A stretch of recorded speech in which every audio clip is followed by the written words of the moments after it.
We are live. So, hello everyone. Thank you so much for joining in to our webinar.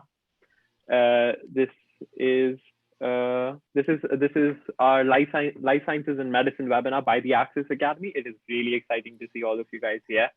I'm Arjun. I do not study life sciences and medicine, but don't worry, we have three wonderful people who do. I would just go about introducing everyone, and I would just give you an idea of what Project Access is and what we're trying to do with Access Academy. So so this is our agenda for the day. We'll go with introducing Project Access and Access Academy. Then we'll go over the presentation essentially that our panelists have prepared, and then we will have a Q&A session. So Project Access, hopefully you're already familiar with it. If you're not, we are an international nonprofit which help provide bright students from untraditional backgrounds, such as yourself, with personal mentors. And it's a really, really interesting and good program. There are more than 160 team members who are working on this. And we have more than 3,000 mentors, which is a crazy statistic. We offer you one-to-one support if you register as a Project Access mentee, and they will help you, guide you through your application to university, to some of the top universities in the world. And that's the idea at Access Academy. We're essentially the step that goes before you register as a Project Access mentee. And in order to help you make those decisions in the first place, it's really exciting to see that you're interested in studying life sciences and medicine. I did not have the courage to do that, but hopefully our panelists will help us with this. So maybe we can introduce them now. So we have Julia, who studies clinical medicine at Oxford. Hi, Julia. Hello. We have Arina, who studies natural sciences, I think specializing in plant sciences now at Cambridge. Hello. And finally, we have Sandhya, who is going to a fourth year as well, who has studied at Edinburgh and at Berkeley. Quite exciting. Hi. So yeah, now I would give it to them, and you guys can just keep on sending your questions to the Q&A. We will get to them after the presentation, after we spend these 30 minutes. And yeah, we're really excited for this. So I'll first talk about why you might want to be studying life sciences. I think a really big thing is that it helps you understand yourself and the world around you. You can kind of understand your own biological process a bit more. Also with things like the COVID crisis right now, you can understand the science and the news going on just by studying a lot of these subjects. Life sciences also cover a broad range of topics, everything from studying single cells to ecosystems. So you can choose to study all of this at once and really understand everything, or to only study something like cell biology and really kind of get into your field. There's so much you can cover with life sciences. And something I find is really important is that research into life sciences really does help make the world a better place. So if you choose to study life sciences and go into a career with it,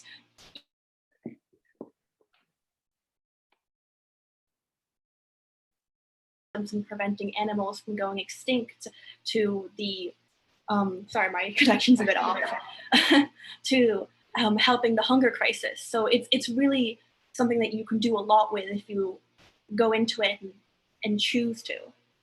And then finally, you do want to study life science even if you don't want to go into research, because there's a number of key transferable skills that so many companies out there want. The ability to research, which is key, is something that a lot of finance companies want to see. So you may want to go into it just to have a fun experience as undergrad and then gain all these skills and go into something completely different when you're older.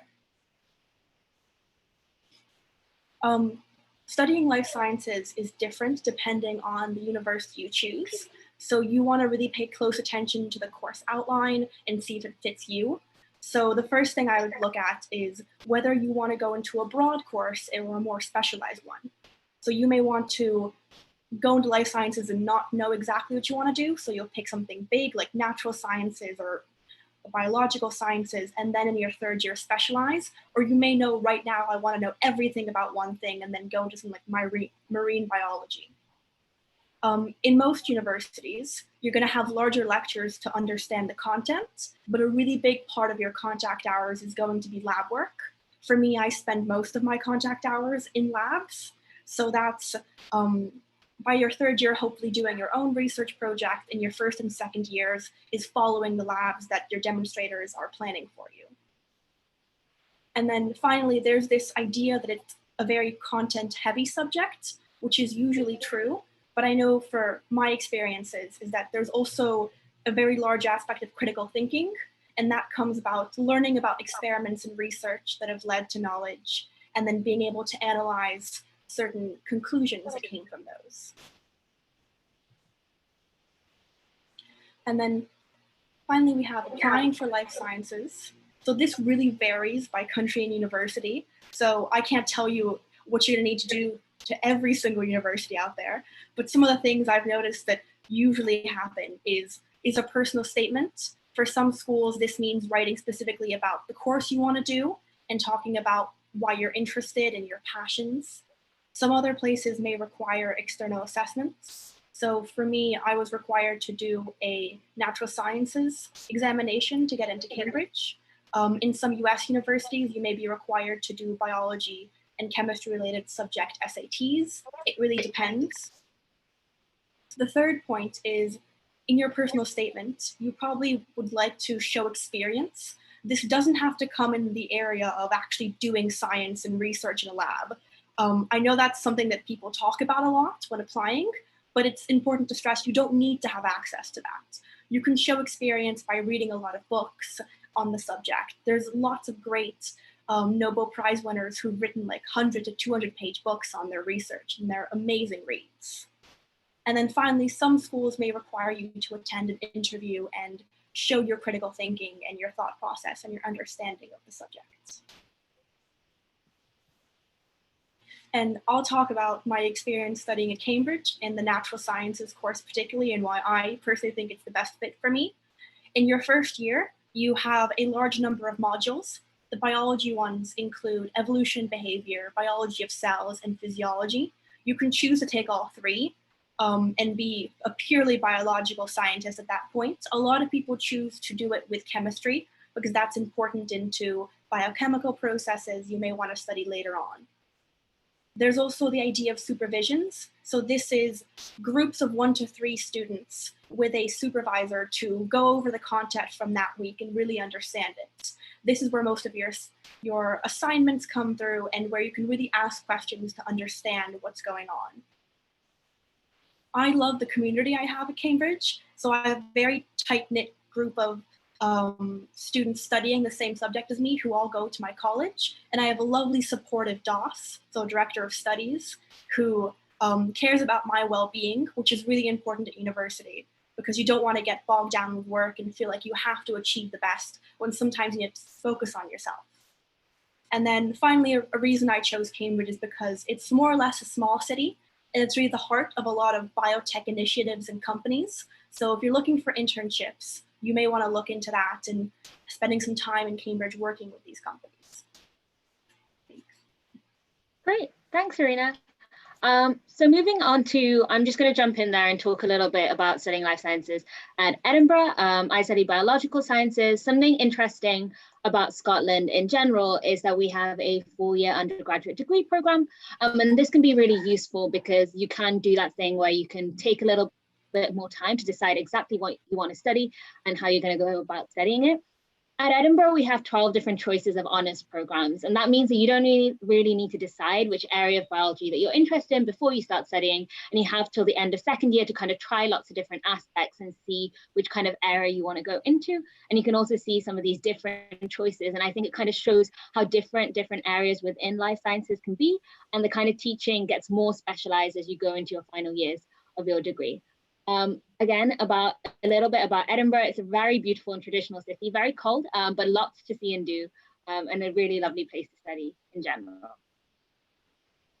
So in terms of life sciences and the skills that you could kind of gain by doing a life sciences degree, firstly, you gain a lot of scientific skills. This can be the lab work that you do, the research skills that you get, as well as the technical scientific knowledge, and the content that you actually learn is very useful and can be transferable to many other aspects and many other types of sciences as well. Also, STEM subjects in general help you gain organizational skills. They're very analytical in terms of the amount of problems that you're trying to solve and the kind of scale you're trying to solve them on. And you also develop really good time planning and group working and problem solving skills in general. In terms of a little bit more in terms of research opportunities, I think most top universities, you'll have the opportunity to get involved in extracurricular research. And you can do this during the semester, sometimes through student societies and clubs, but largely a lot of the research work you might be doing is over the summer. And this is available in most universities, and you don't even have to do your lab research at the university you're studying at. You'll also get the opportunity to study and do lab work at other universities if that's something that you want to pursue. What's really good about doing research and being in a lab environment is that you can meet other researchers who do this as their full-time job, and you can understand your specific scientific interests and the particular kind of area you want to specialize in if you don't know that beforehand. It's also really exciting because you can learn from really experienced scientists who've been in the field, maybe leaders in their field for a long time, and you can also get involved in some really exciting independent scientific work. In terms of career options, after doing life sciences, I think there's a big variety of different things you can go into. Obviously, a lot of people take the option of going into a master's, doing a PhD, or some even after doing a life sciences degree may consider going into medicine, which Julia is going to talk a little bit more about in a sec. You can also go straight into research. This can be research in a university environment as a lab assistant or a research assistant. You can go into industry and work as a biologist or a life scientist in a particular industry that you're interested in. And you can also go into privately run research organizations, which also will take undergraduate students or students that have done masters in life sciences. You can also go into other jobs that aren't necessarily strictly life sciences related, that can be government, finance, technology, etc., because the skills that you learn in life sciences are really, really transferable to other degrees and other areas as well. So with that, I'll hand over to Julia to tell us a little bit more about medicine. Okay, so I will again start with why you would like to study medicine and why I made this choice. So the obvious reason is that you might want to become a doctor, and that's the only way to really gain the relevant experience and the relevant qualifications. But also it is working with latest science and technology, and it's about working with implementing like newest solution into healthcare and going to conferences and working with clinical trials. So it is a very exciting profession. It's very challenging. As you will see later, it takes loads of years to apply, to complete your degree and so on, but it's a very rewarding profession.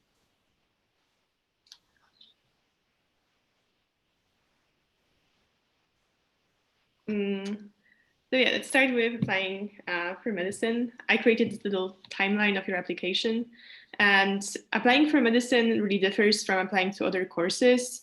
Primarily, all universities require entry exams, which is either UCAT or BMAT, that take place like way ahead before you send off your UCAS form. Another difference is that all universities have a 15th of October deadline, similarly to Oxbridge, but here it's just not Oxbridge, it's all the universities. So you have to remember that it's quite early. Another difference is that almost all universities interview for medicine, which is also perhaps why you have to apply so early, because it's a very, very long process. And to me, my last interview was in March, which was over like almost half a year of interviews. And another difference is that most medical schools require you to have experience in clinical setting, which I advise you to do as early as possible, to arrange something at the local hospice, arrange something at the local hospital, just like, I don't know, local GP, anything. And I think regardless of whether you in the end decide to apply to do medicine or not, it will not be time wasted. So arrange this early. Okay, and how do you even choose a medical school? So to me, the main two factors are whether you have an intercalated degree and the teaching style at your university of choice. Now, what is intercalation? It basically means you're doing an additional degree while you study medicine.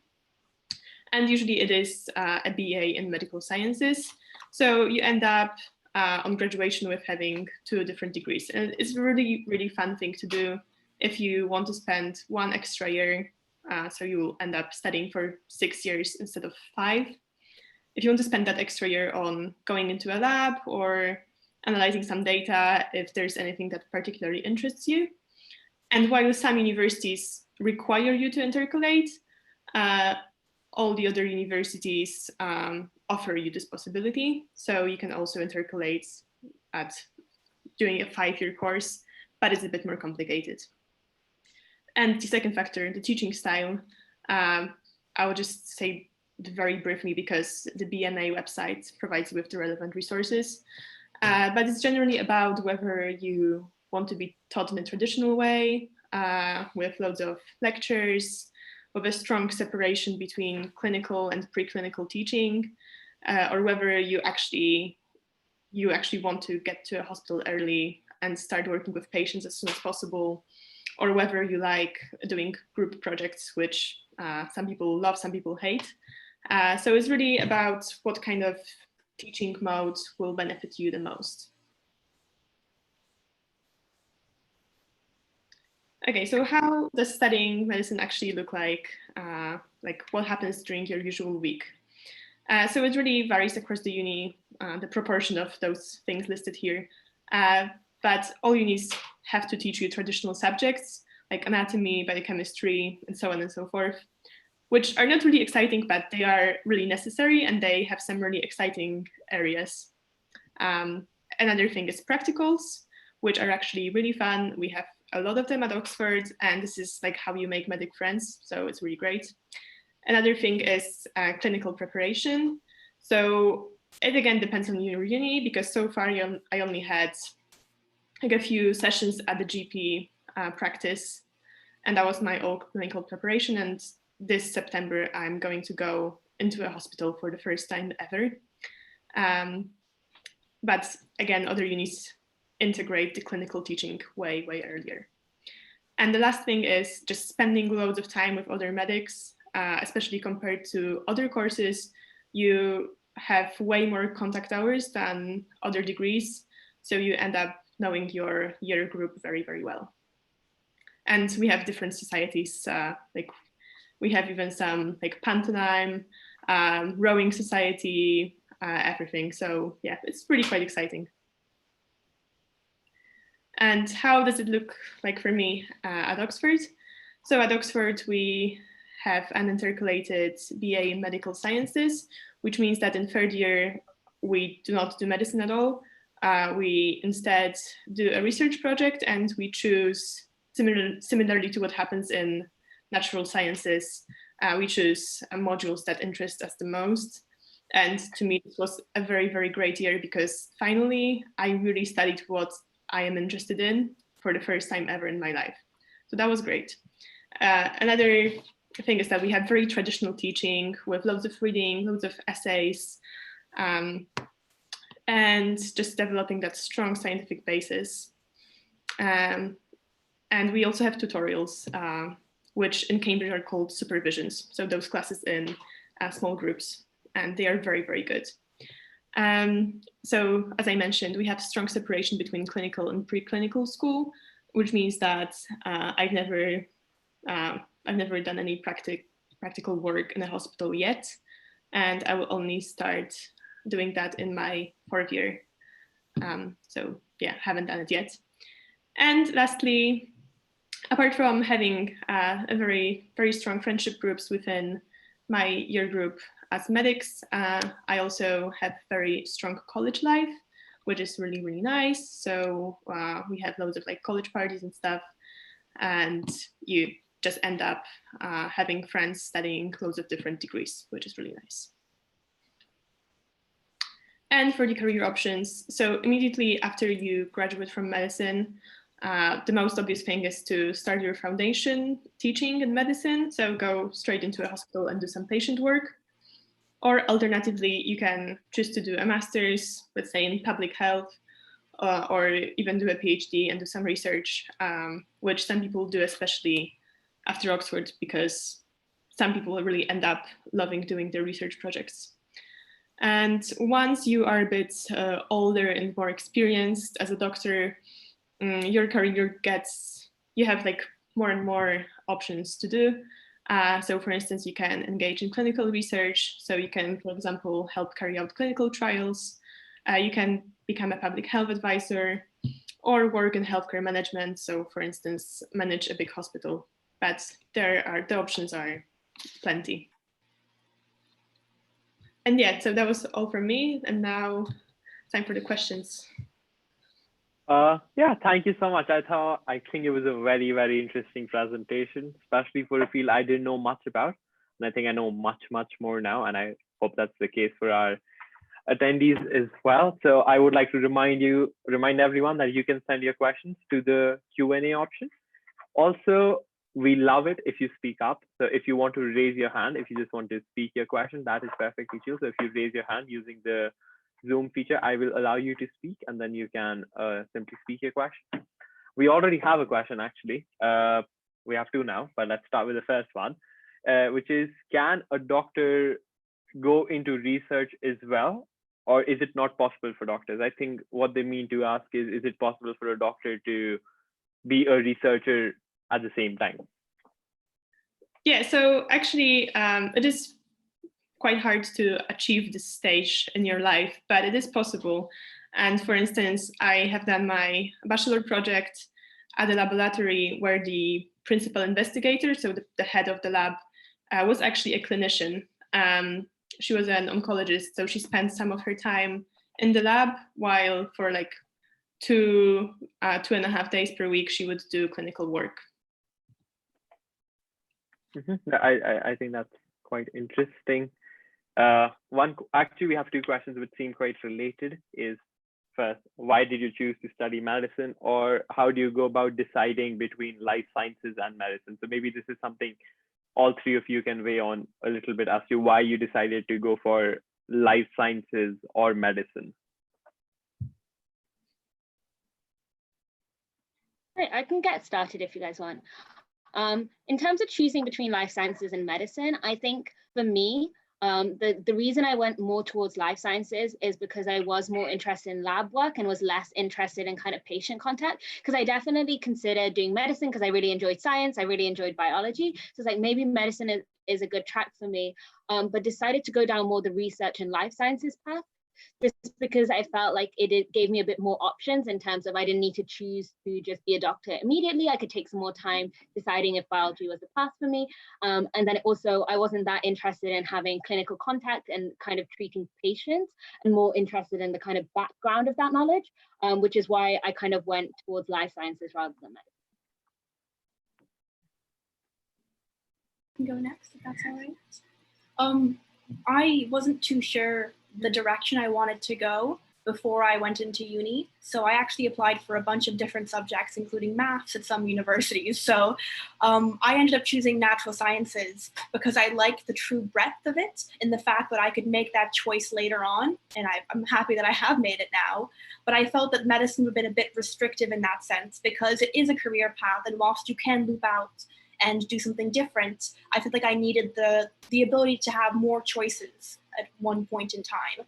And medicine is still a choice if you go into life sciences through a separate path, but I think it does take a little bit longer if you do it that way. Yeah, and if I'm not wrong, I'm sorry. All I was saying, I actually had a very interesting conversation with someone today, and they mentioned that they studied natural sciences at Cambridge as well, but they ended up taking physics from year 2. So in that sense, I think natural sciences at Cambridge specifically actually gives you a lot of breadth when you are going about deciding your subject. So yeah, I'm so sorry, Julia. Yeah, let's make the case for medicine now.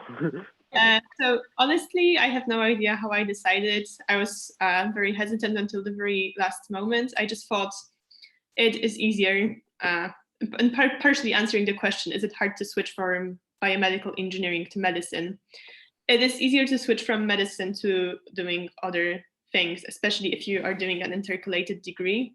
So you already have a BA in a scientific course.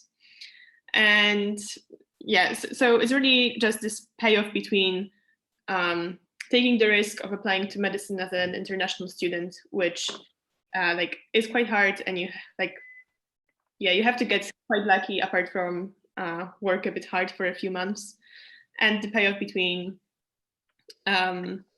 just having this flexibility of having a medicine degree. But you have to be very careful because I think the admissions officers are really good at knowing whether you want to be a doctor or not.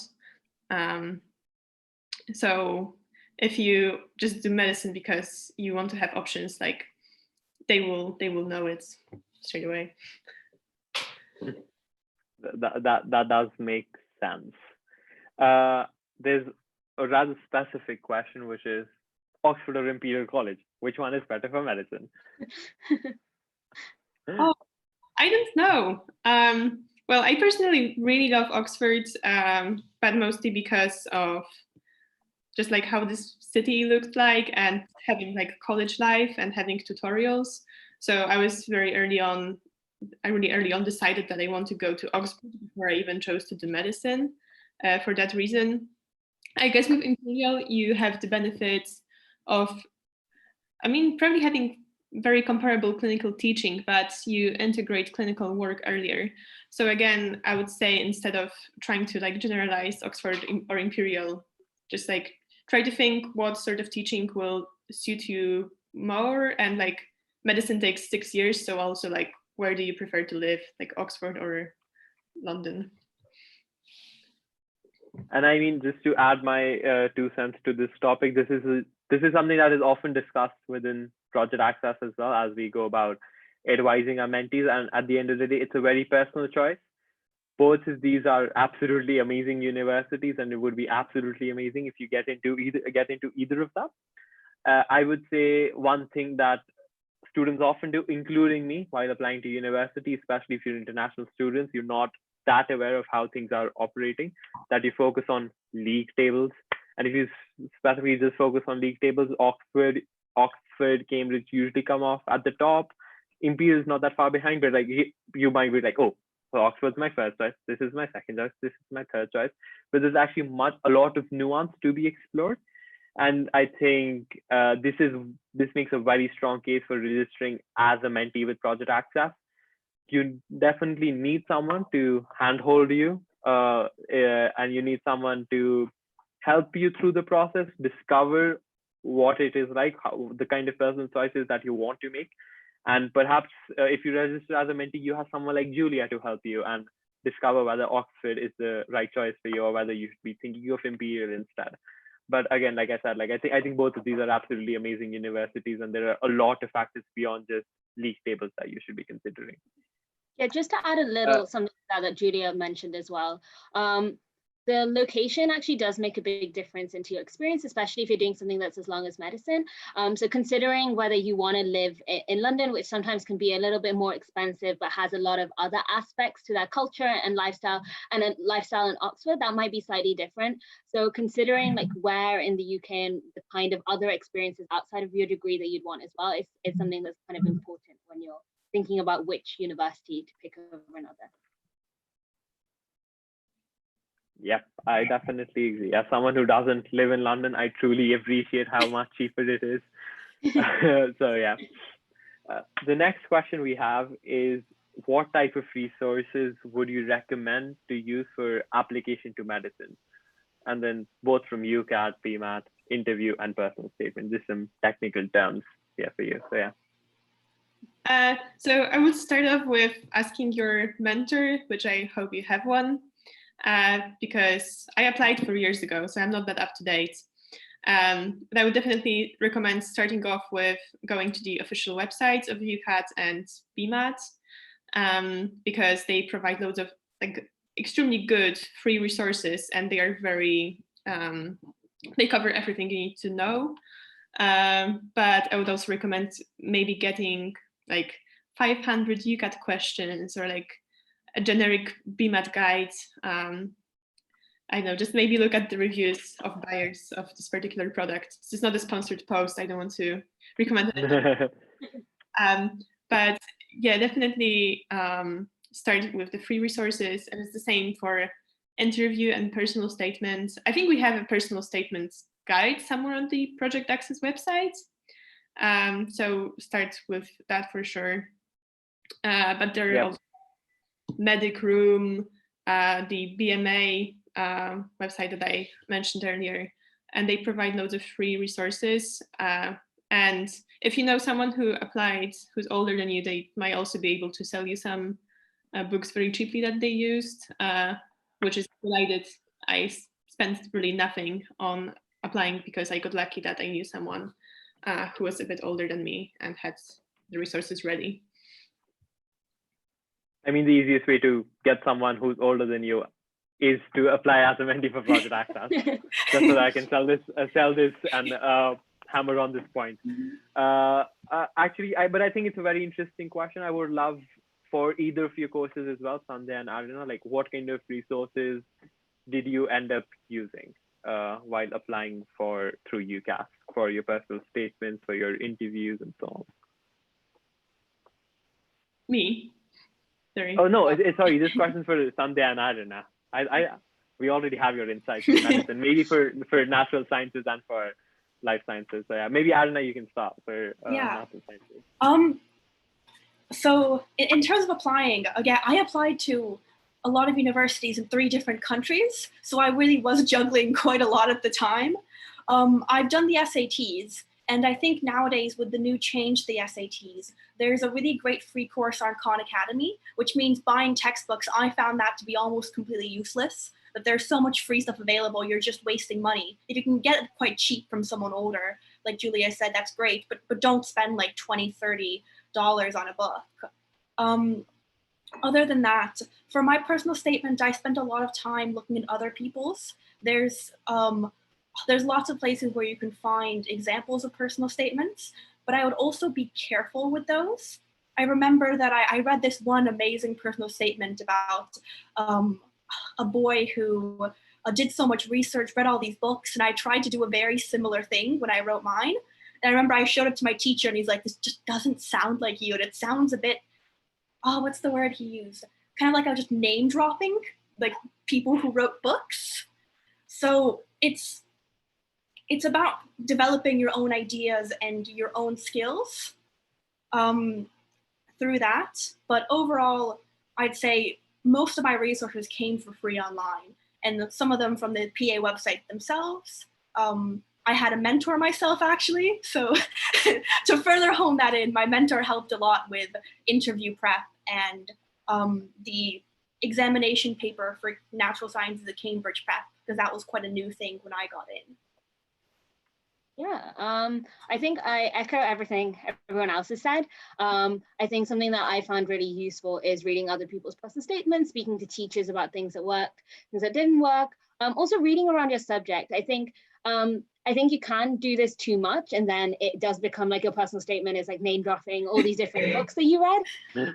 But I think I remember before I applied, I read The Selfish Gene, which is a really common book that biologists read, just to firstly really understand if that is something that I was interested in and wanted to study further, but also making sure that's something that I could talk about and adding it in my personal statement as something that if someone asked me a question about, I'd be able to like passionately give an answer or my opinion on it.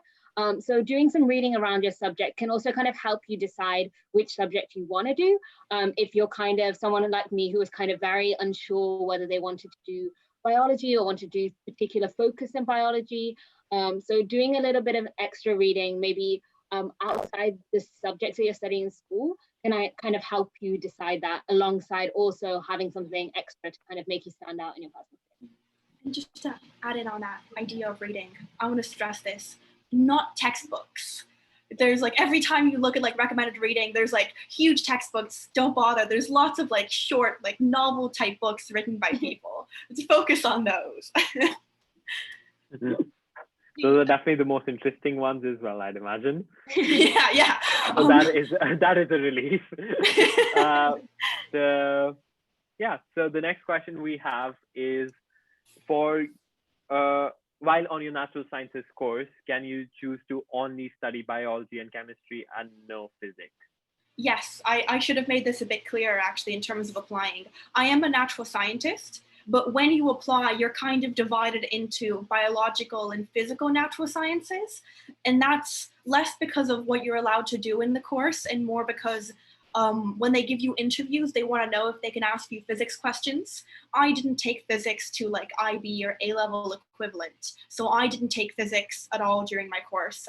In your first year, you are required to take maths. There's a higher level of maths, a medium, and then there's a mathematical biology that focuses just on biology, mathematics, and then you pick 3 other modules. Like I said, all 3 of those can be biology related. You can do some chemistry and then the other biology related, or a lot of people do pick physics because they like having that breadth in those options. So yeah, completely possible to just do biology and chemistry and no background in physics whatsoever. It's what I ended up doing.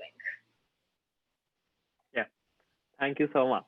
So the next question, which is probably my favorite one, is it hard to get into Cambridge? This is a funny question because so many of my friends nowadays are in Cambridge, so it must be easy, right?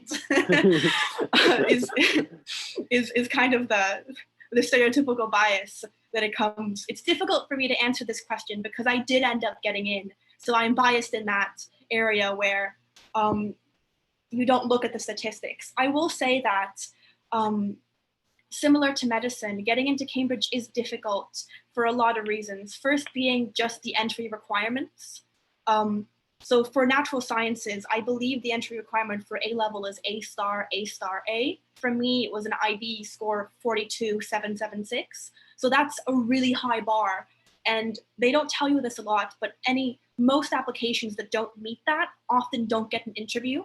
So it's hard achieving that in the first place. Then when you have achieved that, it's really showing that you love your subject, you understand your subject, and you can have a good interview. So, and that just comes from personal reasons, being able to understand why you want to study something, why you want to go to Cambridge, and also kind of hacking the interview process. For that, again, a mentor is incredibly useful to go over tips and tricks for that. But I found the most useful thing is just talking about your subject to friends. I'm one of these people that really just like talks about biology a lot, whether it's talking about the death rates because of COVID or like the inaccuracies in the models. Sometimes the data isn't collected correctly, or even just talking about certain experiments you talk about in school. Having those kinds of conversations more and more on a day-to-day basis will probably make you do a lot better in the interview, which I think is the hardest part of getting into Cambridge other than getting the grades.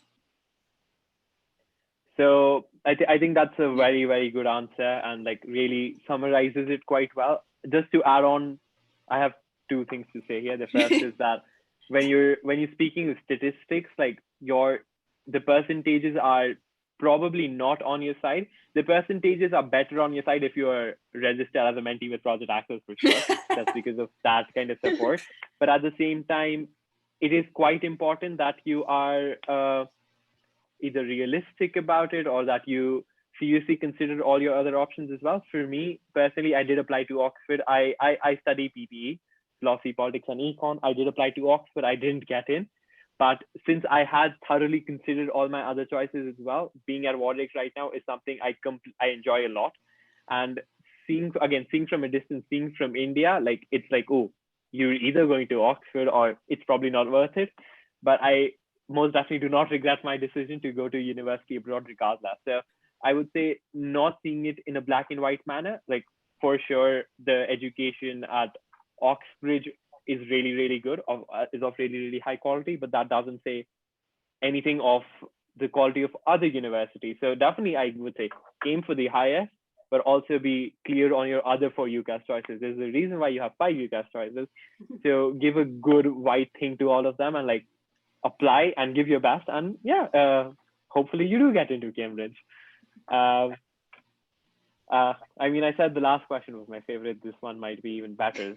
Are the stereotypes on medicine students true? Will I still maintain a decent social life? I have a decent social life. Well, depends on what stereotypes you're asking about.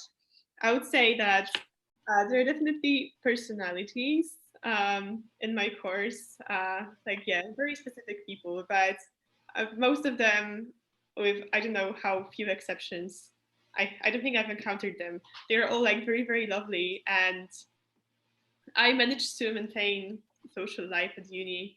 I think it's really up to you, like how you spend those few hours in your day, like whether you want to get a first class degree and you're gonna improve your essay, or whether you're actually quite sporty, which is or sporty and sociable, so you're gonna join a rowing club, which is what I did, or whether you basically just, you're young, you're in your 20s, and you just do like go to college parties, go out, and so on. It's all possible, and I've met people who have done all combinations of those things I just mentioned. So it is possible. Yeah, thank you for that. I think that was really important. The next question is it useful if you join a Red Cross society when you're applying for medicine? So like depends what you do when you're in that society. So as I think all of us have mentioned before, it's not about like name dropping, but it's more about what you actually do when you join a society, or when you go to your work experience. Do you just sit quietly in the corner, or do you like make the most out of your time at a certain institution or society? So I think if you, for example, can show that you have leadership skills after having joined such society because of all different initiatives, then it is definitely worth mentioning it in your personal statement, or using situations that you have encountered there as some points to make points during your interview. Yep. Yeah, does Cambridge, I think let's just take it for all universities. Maybe you can give your insights into all universities. Let's start with Cambridge. Does your university value extracurriculars or higher grades more? If I may start at Warwick, and I think that's generally the case, is that the university as an organization will value higher grades more, because that is what they're judging you on. But how you what you value more is completely up to you. So for me, it's definitely a balance between the two. Like the amount of time I'm spending on project access, for example, is definitely extracurriculars, but it does help me develop as an individual a lot. And I do think the time I spend here is worth it. So in a lot of ways, I think it is up to you. But yeah, what's the case in Cambridge, Julia? Me? I think it means Serena. I think Yeah. connection. Yeah. It's all right. I think there's two parts to this question, and I'm not sure which part you're asking, so I'll answer both. The first is, do they value one more in terms of applications? When it comes to applications, I'll say this, that you have to meet the minimum requirement. So in that case, high grades are valued more.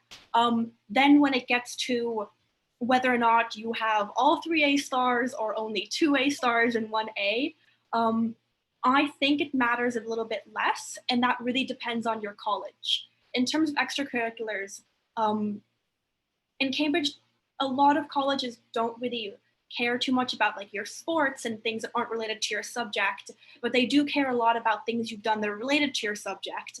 But again, it varies by college. It's like saying it varies by university. My college, Homerton, for example, I know I've met with a lot of admissions tutors who say the words they do like extracurriculars because Cambridge is so tough and it is such a heavy workload. The ability that you can handle your really high grades and your extracurriculars at the same time shows you'll be able to cope once you get to Cambridge. The other part is whether or not which one they care more about when you're actually here. And this specifically in Cambridge varies by college.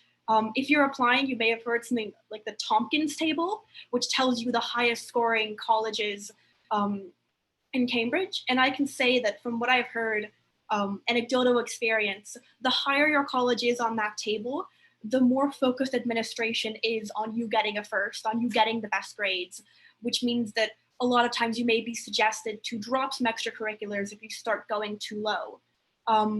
I'm at a college, I'll admit, isn't at the near the top of the Tompkins table, but I love the support system at my college. I've been actively told that your mental health is more important than your grades. And even people who may have failed or not met the requirements in their first year are still cared for and allowed to repeat the year or retake exams, which is very unusual at Cambridge. So really look into your college and decide whether or not you want to be in an environment where high grades are valued or extracurriculars. Yeah, to jump in, I think those are all really good points. To jump in with kind of Edinburgh's point of view, I'm going to split it in two again, like Irina did, in terms of pre-application and once you get there. Pre-application, I think this kind of applies to universities in general. Obviously, you need the minimum requirements to get into whatever university you're applying to. So high grades and what falls under the definition of high grades may depend on the university that you're applying to. So for example, if you're going to Cambridge, then you need those 2 A stars and an A, but other universities might not need as high requirements, like Edinburgh didn't need as high requirements. And that meant that I could balance my extracurriculars and do my grades at the same kind of time. So it does really depend on that in terms of pre-application.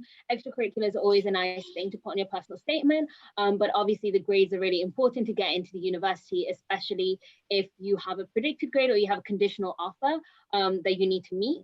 So it's about balancing your extracurriculars with your actual application process. In terms of when you get to university, this can also vary a lot. I think all universities, regardless of where you go, top universities in the UK and the US, have a lot of different extracurricular societies and options that you can get involved in. That could be something like project access and like social mobility and education, that kind of stuff. But also you can do other fun things like you can join theatre societies, or you can do more sporty societies depending on what your interests are. And then once you come to university, it's kind of your responsibility to split your time between the time you spend studying and studying for exams and doing your coursework and things, as well as your extracurriculars. And a lot of emphasis at university is independent learning. So what that means is that you're kind of given that flexibility to determine how much time you can devote to extracurriculars and how much time you want to devote to your studying. So it's more like a call that you have to take when you're there. The university itself doesn't intervene too much, especially because we don't have a college kind of based system where you have very strong like pastoral support within like a small network.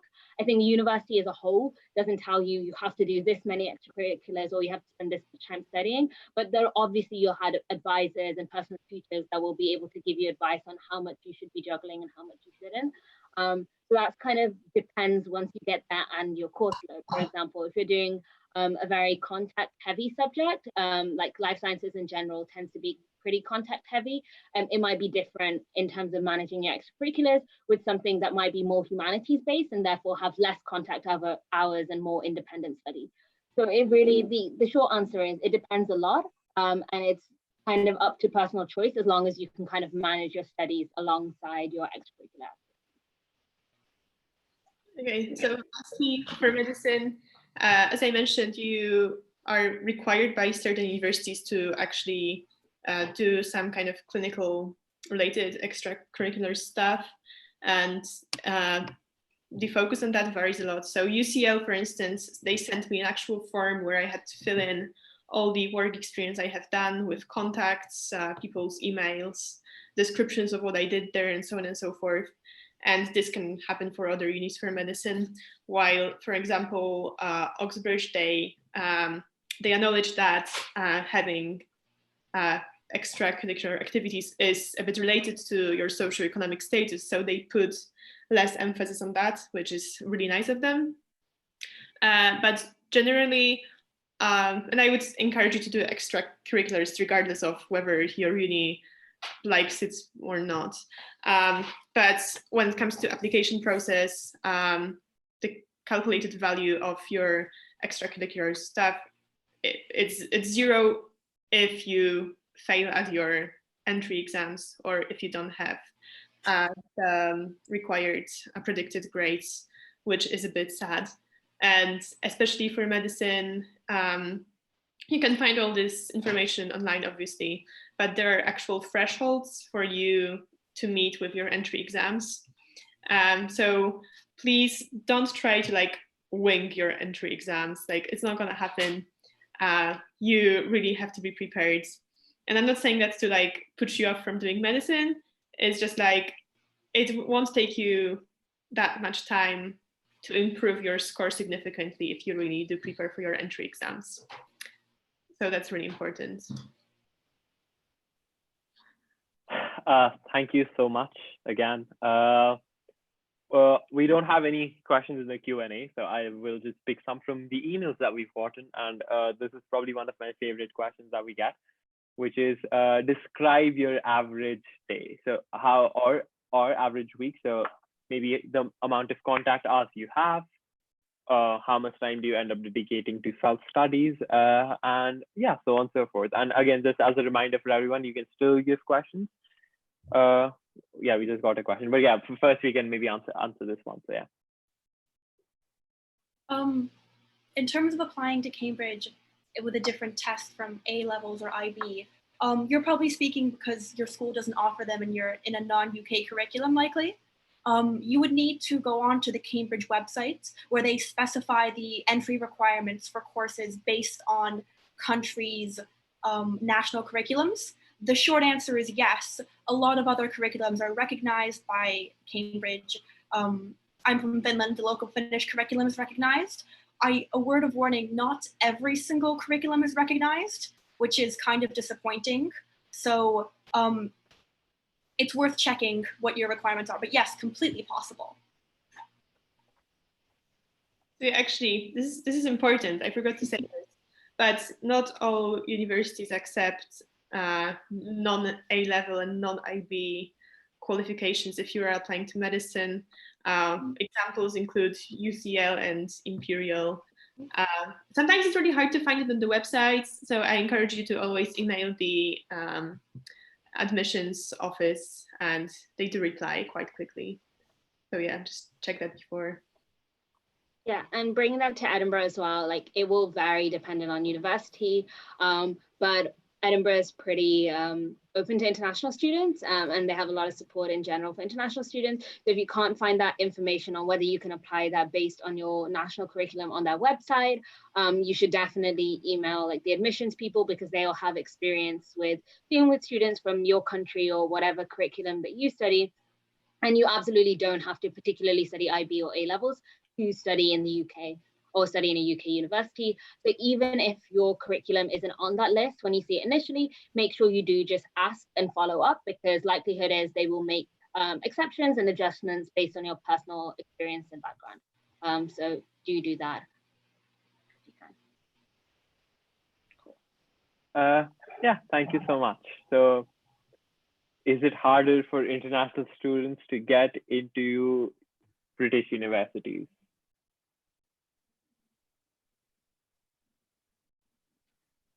Anyone? I can start. I think it's hard to say, because either you're an international student or you're not an international student. So no one's been both an international student and not one, to be able to compare the two. As a British student who applied to a British university, can't really talk much from personal experience, but I can tell you that a lot of my friends at Edinburgh are international students. So even if there are some certain barriers in terms of maybe visas or maybe working out, if your qualifications that you do in your high school are recognized at universities, those might be like certain examples as barriers to getting into UK universities.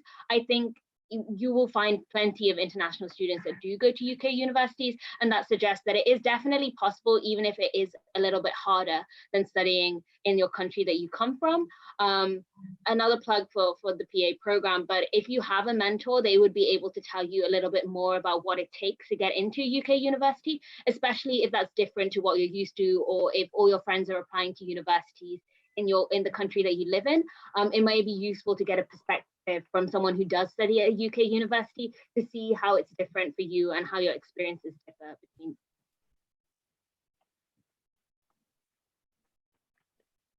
Again, thank you so much for that. Just to add on, as someone who is an international student, it is a slightly more difficult experience while applying, just because not a lot of for example, I applied from the Indian board with not from the IB or A levels. So it was a slightly different experience. And like obviously going through my school's bureaucracy, they weren't used to applications to the UK. So that was definitely difficult. But I think once you are in the university, like they're not necessarily like discriminating against you. Like they have very clear instructions if they accept your grades as to how they're going to accept it. And once you are in, like there, I think it's quite a nice experience as well. In fact, Warwick specifically is actually quite wide in the number of internationals we have. I think it's like 40%. It's a pretty high number, and like a majority of my friends are in fact internationals. So in that sense, I don't think you're at a disadvantage in whatsoever. The application process, obviously not. There are fewer people who've gone through the application process to your scores than someone else. So it might be helpful for you to get a mentor. So yeah, so maybe since we don't have any other questions, maybe we can end with the question: what does your average week look like? So maybe the amount of contact hours you have, and how hectic does it get? Do you go out? Obviously, that's something we have. Something people are really curious for medicine students specifically. So yeah, maybe we can end with that. So maybe we can get started with Arjuna. Well, my week would begin on a Thursday because Cambridge is a very odd place that for some reason believes that Thursdays are the beginning of a week. And this past year, I take 3 modules and I have 3 lectures per week for those modules. So I spend 9 hours sitting, taking notes, listening to lecturers. If you're a natural scientist, your lectures will likely happen on Saturdays as well. That is a big warning. It's not true for most subjects at Cambridge or in UK unis, but take a look at the subject in case you don't want to do Saturday lectures. It's completely up to you. Then for every one of my modules, I have 1 hour of supervisions planned. So that's an extra 3 hours.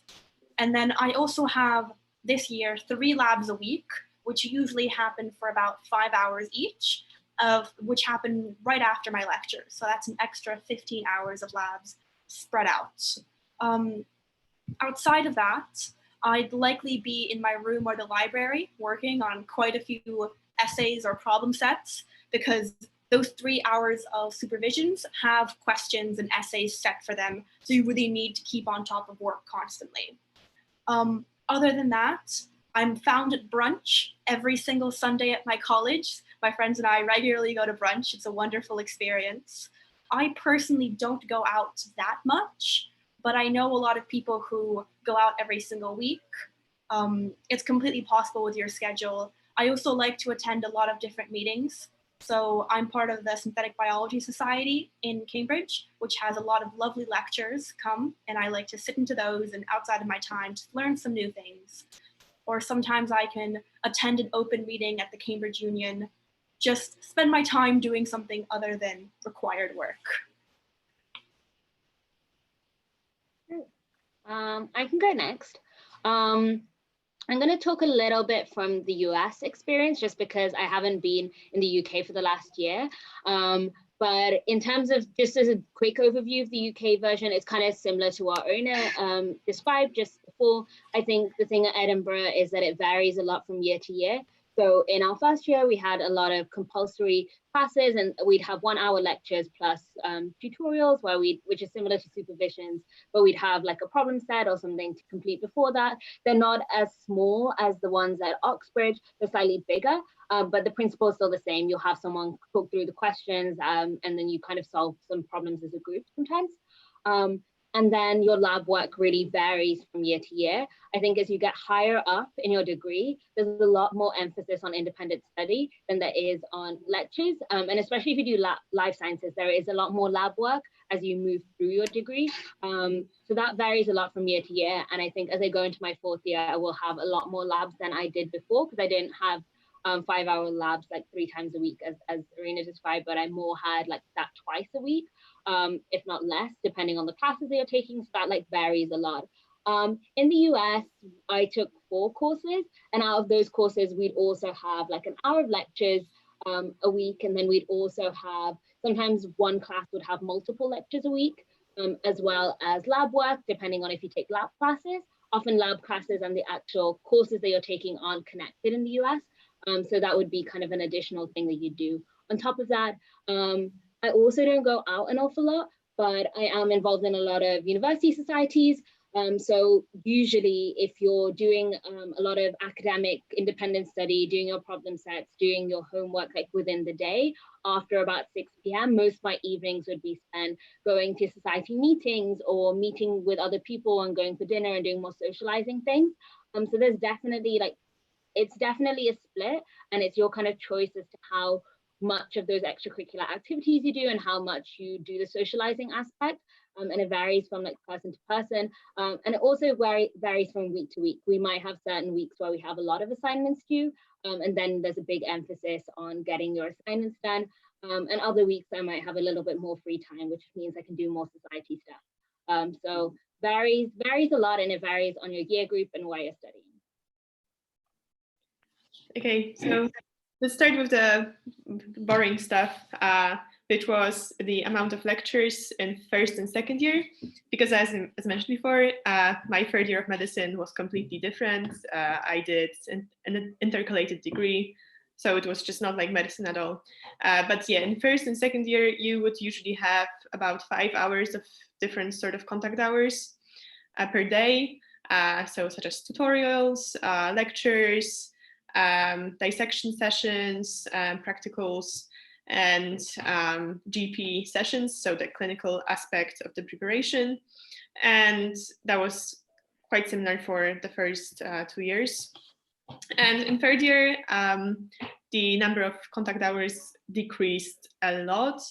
I had like 6 contact hours per week, maybe a bit more actually, but it would usually be 4 lectures, like 1 seminar, 1 tutorial, and that was pretty much it for the contact hours. And I would also go to my lab where I did my research project to write my project up, because I did it over the summer, not during the year. But yeah, tutorials were definitely the best part, because this year I chose 2 modules that you have a choice out of like 12. So I chose the most exciting ones for me, and we really had tutorials with like experts in the field. That was great. And then when it comes to social life, yeah, I would say I don't really like going out that much, at least not anymore. But I would say like every Saturday, it's like a must in Oxford. Like everybody's quite tired after the whole week, so you would usually like cook dinner with your friends, or sometimes, I don't know, like watch a film and stuff, like something very relaxing. And people usually go out on like Wednesdays, Thursdays, if you do.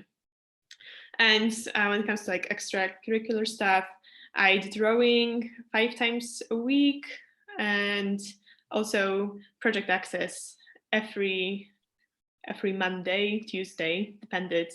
We had like published project access meetings, which are free, like very cute, a very cute tradition.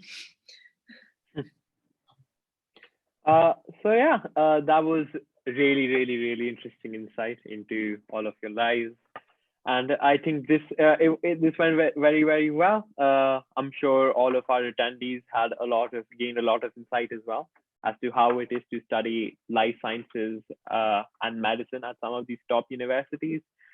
Now, what I would recommend is thank you so much for joining. Once you leave, once you press end, you would get a pop-up which would take you to a feedback form. And it would be very nice if you give us some feedback, let us know what you liked, what you didn't like as much, and how we can improve. And if there are any topics in particular that you would like, you can reach out to us for that. You can see all of our emails here, as it has been for a long while. So you can reach out to me, you can reach out to any of our amazing panelists, or you can reach out to Marlon. She's the person who's been sending you so many emails. And yeah, it is extremely exciting. It was really nice that everyone joined. And hopefully you soon register as a Project Access mentee if you haven't done that already. It is truly an amazing experience. And the fact that you get it for free, like, why wouldn't you? I did not know Project Access existed when I was applying to university. And it's truly something that I wish I did know, because it can be extremely helpful. The intervention is truly one of a kind, and you have amazing individuals like our panelists out there to help you for free. So I think that is quite nice. So yeah, thank you everyone. Bye. Thank you. Thank you. Bye.